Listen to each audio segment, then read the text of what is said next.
পুরো গ্রাম কাঁদছে এই হাতির জন্য, কারণ এই হাতিকে জবরদস্তি অন্য জায়গায় শিফট করা হচ্ছে। এই অবলার কষ্ট তারা বুঝছে না যারা ইমোশনের থেকে প্রমোশনকে বেশি গুরুত্ব দেয়। মাধুরী 36 বছরের একটি হাতি, যে বিগত 35 বছর ধরে আনন্দের সঙ্গে কোলাপুরের নন্দিনী মঠে থাকছিল।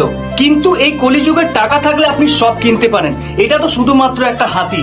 28 জুলাই সুপ্রিম কোর্ট থেকে অর্ডার পাস করা হয় মাধুরীকে জামনগরের ভানতারা রেস্কিউ সেন্টারে রাখা হবে, কারণ নাকি মাধুরীর শরীর সুস্থ নয়, তার আর্থ্রাইটিস আছে এবং পায়ের নখগুলো অনেক বড়। এগুলো শুধু বাহানা ছিল মাধুরীকে ভানতারাতে নিয়ে যাওয়ার।